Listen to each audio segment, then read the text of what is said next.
मैत्रिणींनो नमस्कार. वनिता मंडळ कार्यक्रमात मी सुनेत्रा रेमणे आपलं मनापासून स्वागत करते. मैत्रिणींनो, पहिला पाऊस अन मातीचा सुगंध मन कसं अगदी मोहून जातं नाही. स्वच्छंदपणे बरसणारा पाऊस, त्यामुळे हवेत आलेला गारवा आपल्या सगळ्यांनाच सुखावतो. गिरीचे मस्तकी गंगा तेथुनी चालिली बळे, धबाबा लोटती धारा धबाबा तो या आदळे, गरजतो मेघ तो सिंधू ध्वनी कल्लोळ उठिला, कड्यासी आदळे धारा वात आवर्त होत असे. मैत्रिणींनो, समर्थ रामदास स्वामींनी केलेलं इतकं सुंदर वर्णन वाचताना प्रत्यक्ष निसर्गाचं देखणं रूप डोळ्यासमोर उभं राहतं. पावसाळा तर सुरू झालाय. हळूहळू सगळीकडे हिरवगार निसर्गाचं रूप, धबधबे, फुलांच्या सुगंधानं प्रसन्न झालेलं वातावरण याचा अनुभव आपल्याला आता यायला लागलाय. अशा प्रसन्न वातावरणात आपल्याला सहजच निसर्गाच्या सहवासात भटकंती करावीशी वाटणं स्वाभाविक आहे. आणि म्हणूनच आज आपण पावसाळ्यातलं निसर्ग पर्यटन याविषयी जाणून घेणार आहोत. आणि त्यासाठी आम्ही आमंत्रित केलंय धनश्री पालंडे मॅडम यांना. मॅडम, कार्यक्रमात आपलं मनपूर्वक स्वागत. नमस्कार. मॅडम, आधी मला सांगा की निसर्ग पर्यटन म्हणजे नेमकं काय? मुळात माणूस हा निसर्गप्रेमी आहे. त्याचं मनच निसर्गाकडे वळणार आहे, कारण हिरवा रंग अगदी आकर्षित करणारा असतो. आणि मग पाणी किंवा पानं, फुलं ह्याचा तो मुळापासूनच भोगता आहे म्हटलं तरी चालेल. बरोबर. त्यामुळे कुठेतरी मानसिक ताण कमी करावा, थोडंसं स्वच्छंदी जीवनाचं म्हणतात ना, जगण्यासाठी एक कुठेतरी बाहेर फिरायला जावं, किंवा हातामध्ये आता आहे पैसा तर जाऊन येऊ 2 दिवस, अशा सगळ्या एक विचारांनी माणूस बाहेर पडतो आणि निसर्गाकडे जाऊ इच्छितो. थोडक्यात निसर्ग पर्यटन त्यालाच म्हटलं तरी चालणार आहे. हो, नक्कीच मॅडम. मॅडम, गेल्या काही वर्षात पावसाळ्यातलं निसर्ग पर्यटन ही जी काही संकल्पना आहे ना, ती वाढीस लागले असं वाटतं का तुम्हाला? नक्कीच वाढीस लागलेली आहे. कारण झालंय असं की पाणी आपल्याला मोहित करतच करतं. नक्कीच. मग नदी असेल, धरणं असतील, तलाव असतील, आपल्याकडचा कोकणातला समुद्र असेल, लोक खूप लांबनं पर्यटनासाठी खास कोकणात येतात. आणि मुळात भौगोलिकच भाग आपला कोकणातला असा वेगळा आहे की तो उताराचा आहे. त्यामुळे खळाळते आणि फेसाळते पांढरेशुभ्र धबधबे त्याला आकर्षित करतातच करतात. अगदी आपण मार्लेश्वरचे धबधब्यांना अगदी जवळ जरी जात नसलो तरी सुद्धा नेत्रसुख घेण्यासाठी म्हणून सुद्धा मार्लेश्वरला जाणारे अनेक लोक आहेत, जे धार्मिक पर्यटन करतात असं म्हटलं तर काही वावगं ठरणार नाहीये. बरोबर. मॅडम, धार्मिक पर्यटनासाठी सुद्धा पर्यटक येतात, पण एकंदरीतच जे काही पर्यटन वाढीला लागले त्याची काय कारणं असतील अजून? पर्यटन वाढण्यासाठी मूळ आधी आहे की माणूस आठवड्याभराच्या कामाने पिचलेला असतो. बरोबर. खूप जबाबदाऱ्या असतात, कौटुंबिक जबाबदाऱ्या पण तितक्याच असतात, ऑफिशियल तेवढ्याच असतात. आणि ह्यातनं कुठून तरी 2 दिवस मन रमवावं म्हणून माणूस खरं बघायला गेलं तर पर्यटनासाठी बाहेर पडतो. झालंय असं की हल्ली हातात बऱ्यापैकी पैसा खुळखुळायला लागल्यामुळे एक 2-3 कुटुंब एकत्र येऊन एखादी छानशी मोठी बस करून सुद्धा लोक 1-4 दिवसासाठी बाहेर येतात. खास करून गोव्याला आतापर्यंत येत होती. पण आता आपण कोकणातल्या लोकांनी एवढे प्रयत्न नक्कीच करायला हवेत की ते पर्यटक सिंधुदुर्ग, रत्नागिरी, दापोली, मंडणगडपर्यंतचा जो आपला निसर्ग आहे किंवा जो समुद्रकिनारा आहे, खास करून पावसाळ्यातला आपण पर्यटनाचा विचार करतोय तर तिथे धबधबे अनेक आहेत, छोटे मोठे ओढे आहेत, नाले आहेत, धरणं आहेत, तलाव आहेत. तर ह्यांच्या बाजूला सुद्धा आज पर्यटन वाढायला काही हरकत नाहीये. आणि बऱ्यापैकी 50% यश आता अजून आलेलं आहे आपल्याला म्हटलं तरी काही हरकत नाहीये. मॅडम, पावसाळी पर्यटन आणि त्यातही कोकणातलं पावसाळी पर्यटन याबद्दल लोकांच्या मनातल्या भावना कशा आहेत? झालंय असं की वर्षा सहल म्हटली की खरं पाहायला गेलं तर कोकणाचीच पहिली आठवण येते. नक्कीच. कारण इथे खूप पर्यटनाला वाव आहे. एक म्हणजे शेती पर्यटन, वेगळ्या प्रकारची शेती आपण खरं पाहायला गेलं तर करतो. दुसरं बॅकवॉटर, त्याच्यानंतर होड्यांमधनं किंवा मोटर होड्या ज्याला आपण म्हणतो, तर त्यातूनही आता पर्यटनाला बऱ्यापैकी आता सुरुवात झालेली आहे. ग्राम पातळीवर ही ते जास्त प्रयत्न होताना आता दिसायला लागलेले आहेत. मार्लेश्वरचं तर मी मगाशी तुम्हाला म्हटलं त्याप्रमाणे आहेच. जंगल सफारी आहे किंवा माचाळसारखं असं ठिकाण आहे जिथं पाऊस आणि थंडी या दोन्हींचा एकत्र अनुभव लोकांना घेता येतोय. आणि तो अशा प्रकारचा अनुभव घेण्यासाठीच लोक इथं खास करून येतात. कोकणातल्या पर्यटनावर जर आपण विचार केला, ह्याच्यात जास्त आनंद मिळेल ह्या दृष्टीने लोक इथे येतात. लोकांना छोट्या छोट्या झोपड्या हव्या असतात किंवा तंबू पर्यटन आता ते सुद्धा वाढलेले, म्हणजे टेंट लावायचे आणि तिथे 1-2 रात्र घालवायची वगैरे, किंवा इथे येऊन मासे खायचे किंवा खाडीतले खेकडे म्हणा किंवा चढणीचे मासे, आता तर लोकांना फार मजा वाटते चढणीचे मासे बघण्यासाठी येणं किंवा तेवढ्यासाठी जाणं. बरं. तर हे जे सगळं आहे ते अनुभवण्यासाठी लहान मुलंच नाही तर मोठी माणसं सुद्धा येतात. हे असणारे धबधबे तर ह्याच्यासाठी तर लहान मोठं वय बघितलंच जात नाही. तिथे वृद्ध पण येतात, महिलाही मोठ्या प्रमाणावर येतात आणि मजा करतात. मैत्रिणींनो, आज आपण पावसाळ्यातलं निसर्ग पर्यटन याविषयी धनश्री पालंडे यांच्याशी गप्पा मारतोय. मॅडम, मला सांगा की कोकणातलं पर्यटन अधिक आकर्षक व्हावं यासाठी आपण काय करायला हवं? बरेचसे पर्यटक आपल्याकडे येतात आणि त्यांची एकच तक्रार असते हं. की आम्हाला सोयी सुविधा इथे फार कमी मिळतात. बर.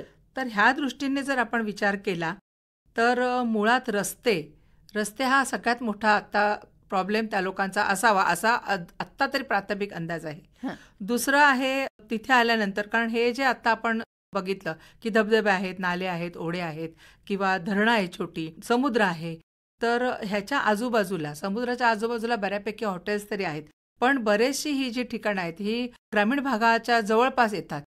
येणारे पर्यटक आहेत, ह्यांना जर सोयी निर्माण करून द्यायच्या झाल्या तर ही जबाबदारी कुठेतरी त्या ग्रामस्थांनी किंवा तिथल्या स्थानिकांनी उचलावी असं मला स्वतःला मनापासून वाटतं. आणि ह्या जर सोयी सुविधा त्यांच्या पुरवता आल्या तर बऱ्यापैकी पर्यटक इथे येऊन राहायला लागतील. म्हणजे असं म्हणायला तरी काही हरकत नाहीये. नक्कीच. म्हणजे जर आवश्यक त्या सोयी उपलब्ध झाल्या हो, तर नक्कीच कोकणाच्या दृष्टीनं पर्यटक वाढतील आणि हां. खूप पर्यटन वाढेल. मॅडम, कोकणातल्या पर्यटन व्यवसायासाठी कोणत्या संधी आहेत, काय सांगाल? खूप आहेत. मी आता जसं म्हटलं तुम्हाला की हे जे ठिकाण आहेत जे खास पावसाळी पर्यटन आपण हां. ह्या विषयावर जोर देतोय म्हणून सांगते की हे जे आहेत ना, हे अगदी छोटे छोटे धबधबे हे एखाद्या ग्रामाच्या बाजूला येतात किंवा जवळपास तिथे येतात. तिथपर्यंत फक्त गाड्या पोहोचू शकल्या जरी हां. तरी सुद्धा लोक तिथली एक दिवसभर मजा घेतील किंवा त्याचा आस्वाद घेतील आणि जातील. परंतु एखाद्या वेळेला त्यांना राहावंसं वाटलं तर तिथे राहण्यासाठी किमान छोटे हॉटेल्स किंवा किमान त्यांना गरम अन्न मिळेल असं छोटेसे हॉटेल वगैरे तर हे करता आलं तर त्या स्थानिकच लोकांनी तिथे पुढाकार घ्यावा. आता ह्याच्यामधनं जर व्यवसायाच्या संधी जर निर्माण करायच्या म्हटल्या तर छोटे बचत गट आहेतच आता. जर नसतील तर ते त्यांनी निर्माण करावेत आणि तिथे छोटे हॉटेल्स तयार करावेत किंवा किमान गरम भाकरी, भाजी, पाण्याच्या सोयी, चहा कॉफीच्या सोयी, नाश्त्याच्या सोयी ह्यासाठी छोटे छोटे हॉटेल असतील. ग्रामीण भागामधले जे तरुण आत्ता बाहेर जाऊ शकत नाहीयेत त्यांना प्रशिक्षण देऊन जर तिथे गाईड म्हणून जर नेमलं तर जंगल सफारीला चांगला वाव मिळेल, जेणेकरून तिथला महसूल पण वाढेल, त्या गाईडना पण थोडाफार आर्थिक त्यांच्या विवंचना सुटतील. आणि जर राहण्याची व्यवस्था वगैरे केली किंवा तिथे टेंट किंवा तंबू पर्यटन जसं मी म्हटलं की एक 5-7 टेंट जर लावले त्यांनी सोय करता आली राहण्याची तर तोही एक व्यवसायाच्या दृष्टीचा एक भाग म्हटला तरी काही हरकत नाहीये. मग ह्या व्यतिरिक्त तुम्हाला पोलीस पाटलांच्याकडनं तिथे छोटेसे पोलीस मित्र आहेच, म्हणजे आता आहेतच, पण तिथे आणखीन ती संख्या वाढेल जेणेकरून त्या मुलांना तिथल्या तिथेच रोजगार मिळू शकेल. हा, म्हणजे रोजगाराच्या शोधासाठी बाहेर जायची गरज नाहीये त्यांना गावात राहूनच अशा पद्धतीनं रोजगार मिळू शकतोय. त्याशिवाय तिथे भाज्या, फळभाज्या म्हणा किंवा पालेभाज्या ह्या सुद्धा लावून तिथल्या तिथे विकता येण्यासारख्या. म्हणजे पावसाळी पर्यटनासाठी जी लोक येतात ते हे सगळं लावण्यासाठी उत्सुक सुद्धा असतात. हो, बरोबर. म्हणजे आपण शाळांमधनं बघतो की शहरातल्या मुलांना 1-2 दिवसासाठी वर्षा सहलीला नेतात आणि मग त्यांच्याकडनं भात लावणी वगैरे करून घेतात जेणेकरून शेतीची आवड निर्माण व्हावी. मग ह्यातूनच त्या मुलांना सुद्धा पालेभाज्या कुठल्या आहेत, फळभाज्या कुठल्या आहेत, म्हणजे खास करून पावसाळ्यात येणाऱ्या ह्या ज्या फळभाज्या किंवा पालेभाज्या आहेत तर त्यांची ओळख सुद्धा होते. आणि अशा पद्धतीने लावलं तर लोक घेऊन जातात, आवडीने घेऊन जातात. आणि हो ना, म्हणजे आणि तो एक अनुभव पर्यटकांसाठी वेगळा असतो. नक्कीच. मॅडम, एखादा धबधबा बघितला की अगदी म्हणजे आपल्याला मोह आवरत नाही. असं म्हणतात ना की पाणी समोर बघितलं की त्या पाण्यात जावं. म्हणजे अगदी समुद्राच्या ठिकाणी सुद्धा लोक आपल्याला बघायला मिळतात की समुद्रात बेभान होऊन जातात. आणि तसं धबधबा बघितला की असं वाटतं छान एवढं पाणी पडते तर आपणही त्याचा आनंद घ्यावा. पण असा आनंद घेत असताना काही दुर्घटना होण्याची सुद्धा शक्यता असते. मग अशा वेळी सावधगिरी म्हणून येणारे जे पर्यटक आहेत त्यांना त्या ठिकाणची काही माहिती नसते, तो धबधबा किती खोल आहे किंवा कितपत सुरक्षा आहे, तर काय सांगाल? म्हणजे यासाठी काय केलं पाहिजे? मुळात आता झालंय असं की अनेक धबधबे इथे आहेत, कोकणामध्ये सुद्धा आहेत, त्याच्यामध्ये शासनाकडनं मोठमोठे बोर्ड लावलेले आहेत, सावधान राहा किंवा पुढे जाऊ नका किंवा धोका आहे, ह्या दृष्टीनं त्यांनी बोर्ड लावलेले आहेत. पर्यटक तिथपर्यंत येतात सुद्धा.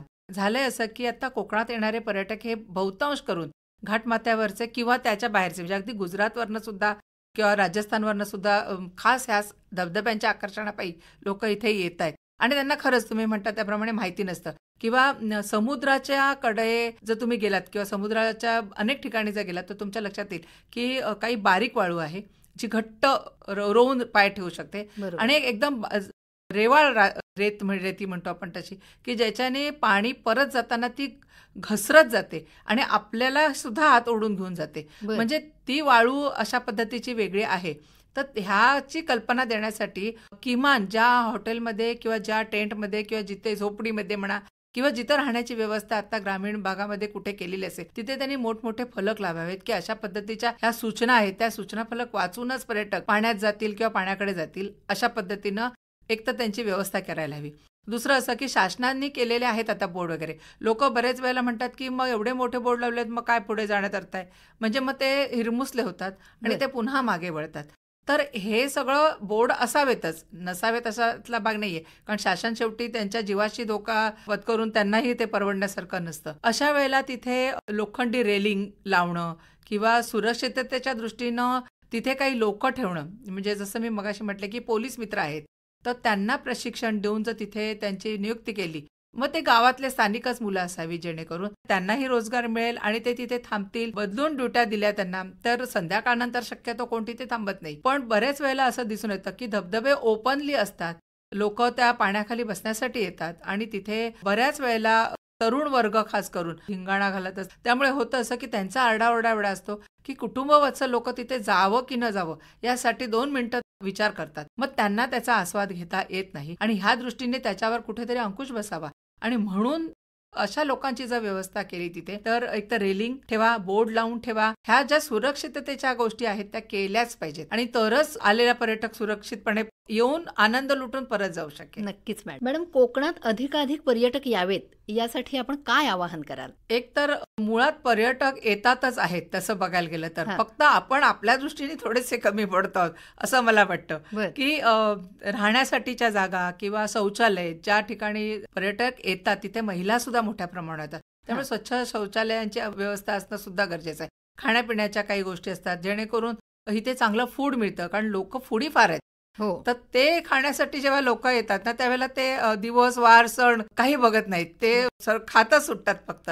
त्यामुळे चांगलं टेस्टी खाणं तिथे त्यांना देणं, एक चांगल्या सुविधा देणं, जिथं खरोखर निसर्ग छान आहे तिथे किमान होड्यांची किंवा मोठ्या लॉन्च वगैरे असतात, हा. फेरीबोटी म्हणतो आपण त्यांना, तर त्याची व्यवस्था केली किंवा तिथे राहण्यासाठीची त्यांची व्यवस्था केली तर अनेक अशा गोष्टी आहेत की शासनाकडनं न्याहारी निवास योजना आता आहेत, तिथल्या चांगल्या सोयीसुविधा जेणेकरून स्वच्छता ह्या गोष्टीला महत्त्व दिलं तर पर्यटन वाढेल, नाही अशातला भाग नाहीये. ह्यात अजून अशा गोष्टी आहेत ज्याच्यामध्ये शासनाकडनंच खूप पुढाकार घेणं गरजेचं आहे आणि शासन घेते, हा. लोक कमी पडतायत थोडीशी, कारण ग्रामीण भागामध्ये आता बघायला गेलं तर न्याहारी निवास योजनाचं अजून पोहोचलेलं नाहीये. ग्रामीण भागामध्ये सुद्धा न्याहारी निवास योजनेची मोठ्या प्रमाणावर त्याच्यामध्ये त्याचा प्रसार होऊ शकतो आणि लोकांची व्यवस्था होऊ शकते. लोकांना घरगुती काहीतरी हवं असतं बरोबर. आणि लोकांचा भर त्यावरच जास्त आहे.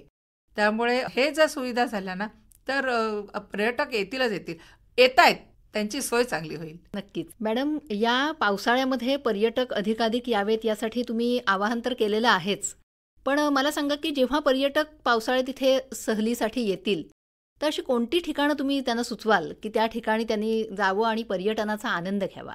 पर्यटन वाढीसाठी पाहायला गेलं तर म्हणजे कोकणात तर पर्यटन वाढीला लागलेलं आहेच ऑलरेडी, आपल्याला थोडासा जोर दिला तर होईल. झालं असं की आता यूट्यूबच्या माध्यमातून म्हणा किंवा फेसबुक ट्विटरच्या माध्यमातून लोक फोटो टाकतात, रील्स टाकतात, हो. छोटे छोटे व्हिडिओज करून टाकतात आणि ते असंख्य लोक बघत असतात आणि ते विचारणाही करतात की तुम्ही कुठे गेला होतात. तर मग आपल्याकडे कोकणामध्ये अगदी रायगडापासून अगदी बांद्यापर्यंत किंवा गोव्यापर्यंतच्या हद्दीपर्यंत आपण म्हटलं तरी सुद्धा पर्यटनच पर्यटन आहे. रत्नागिरी सिंधुदुर्ग तर पर्यटनाची महाद्वारच आहे असं म्हटलं तरी हरकत नाहीये. मग त्यासाठी अगदी आपण म्हटलो ना की मगाशी आपण उल्लेख केला होता की मार्लेश्वरचं धार्मिक पर्यटन आहे हो. की तिथे दोन्ही गोष्टी होण्यासारख्या आहेत.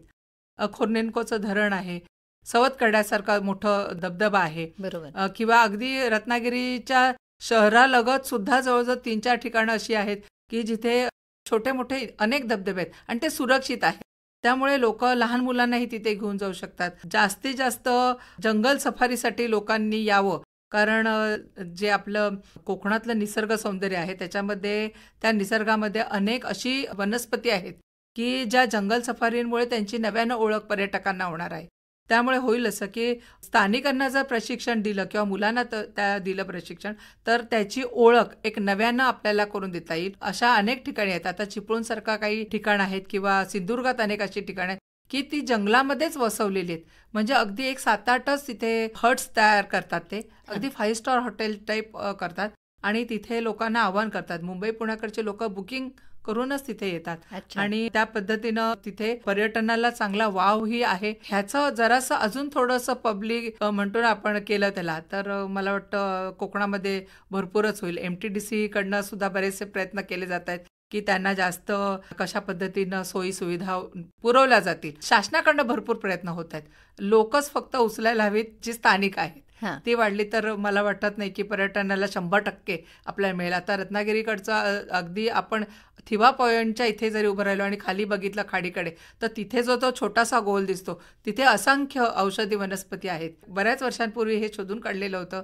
पण तिथं जे पर्यटन वाढेल तर ते तर खूपच जास्त होणार असेल. बाकी आपण गणपतीपुळे म्हणजे हे ठराविक आहेत की लोक आली की गणपतीपुळ्यात जातात बरोबर. आणि मग तिथून परत जातात. तर तसं नाही आहे. आपल्या इथे सूर्यमंदिर आहे, खूप छान आहे ते. किंवा गावखडीची खाडी आहे जिथं अगदी सुंदर सफर होऊ शकते होडीच्या माध्यमातून म्हणा किंवा काय. तर असं पर्यटन वाढायला काहीच हरकत नाहीये. म्हणजे असंख्य नाव आहेत तसं बघायला गेलं तर. नक्कीच. मला वाटतं या पावसाळ्यात आपल्या मैत्रिणी नक्कीच आवर्जून कोकणात येतील आणि छान पर्यटनाचा आनंद घेतील. मॅडम, तुम्ही इथे आलात आणि पावसाळ्यातलं निसर्ग पर्यटन याविषयी अतिशय छान गप्पा मारल्यात. त्याबद्दल आकाशवाणीच्या वतीनं मी आपले आभार मानते. धन्यवाद. धन्यवाद मॅडम.